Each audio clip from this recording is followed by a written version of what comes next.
Hey everyone, welcome to Infinite Realms, and today we're going to take a look at G.I. Joe Classified Snake Eyes.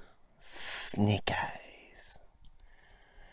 Okay, so, yeah, full disclosure, I got this one so cheap I couldn't pass it up. I don't, I have some issues with it right off the bat, and we'll get to that in just a minute. But overall, I think he's a good looking figure. I think he's awesome. I always preferred the visor look, so that rocks. And, all around, he's a decent figure. But the issues he has are major. So let's get him down and take a look at the issues. Okay, so right up front, you know, you see him here, he looks good, but I'm just going to say it. I don't understand these holes in the guns. They make absolutely no sense. And no one's been able to explain it to me. What explanations I've heard have been lame. It's like one was that, well, Hasbro didn't want guns to look realistic, except the other Joes have guns, so that doesn't make any sense. I mean, look, the holes actually make it look like impractical to use the gun, because where does the bullet load and go into the chamber and stuff? So, knowing this with this figure, I had already predetermined that I'm going to get weapons from somewhere else and use them with this figure. Because this figure otherwise looks pretty good. I don't understand why the silencer won't fit into the sheath. I also don't understand why the knife won't fit into the sheath. I've tried it both directions and messed with it, and it just doesn't want to go in. I appreciate a tight sheath, but geez, yeah, I know. Well, that's what she said. So I've always heard this rumor that on the original 13 G.I. Joe, Snake Eyes was going to turn out to be a traitor.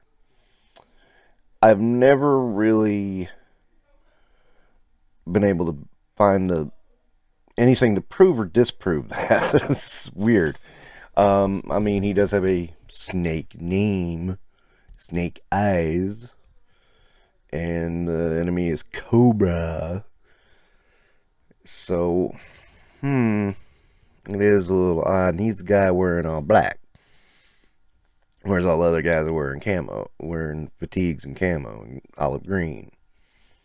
If you look back at that original set, he does stick out. Now, I don't know how true that is or not. I also heard, oh, well, he just became so cool they decided not to. They thought it was too big a risk. I don't know. I think that would have been interesting. That certainly would have been interesting. I don't know where it came from that he is a ninja.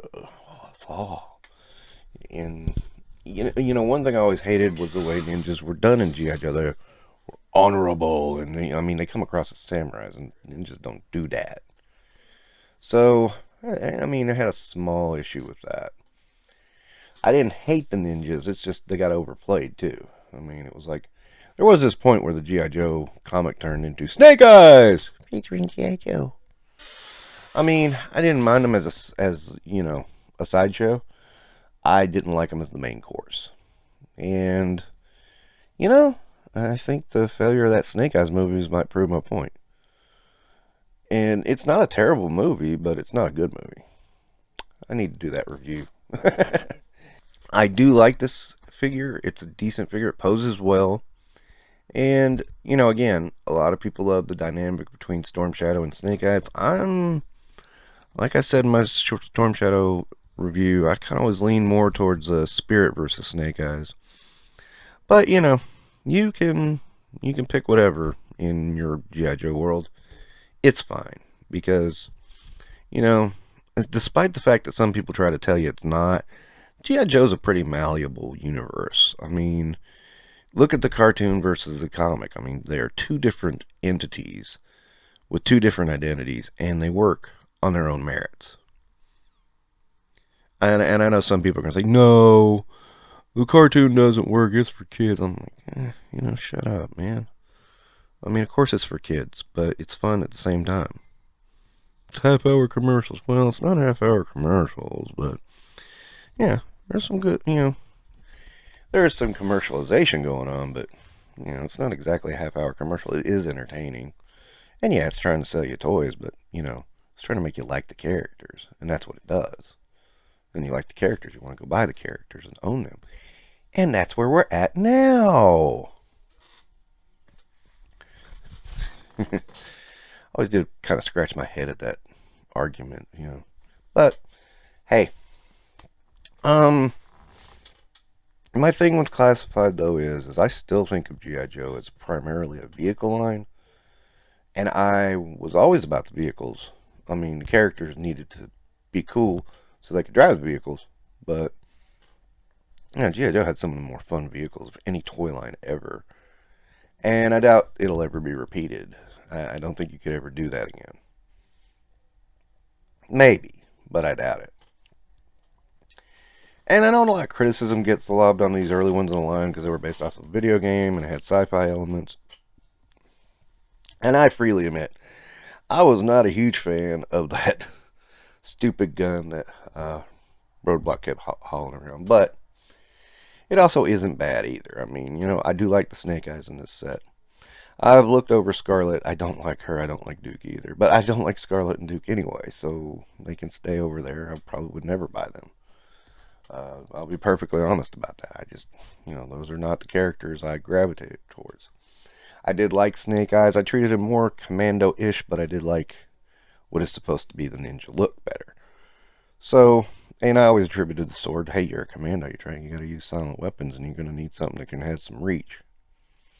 Sword's the thing, man. Been proven a million times. There you go. I mean, go with what works. Of course, I never got into the mystical end of ninjas anyway, so it's all right. But overall, this figure's pretty decent. I will give him 3.5 stars. The guns really bring it down a lot. And even though I can replace the guns, it's a shame I have to replace the guns because we shouldn't be walking around having to replace guns all the time. Hasbro. And I don't like having to do that. But he's a good figure. I dig him. That's my review. All right. That's going to wrap it up for this episode of Infinite Realms. Don't forget to like and subscribe. Tell me what you think about this Snake Eyes. All right. Till next time, you have a good one.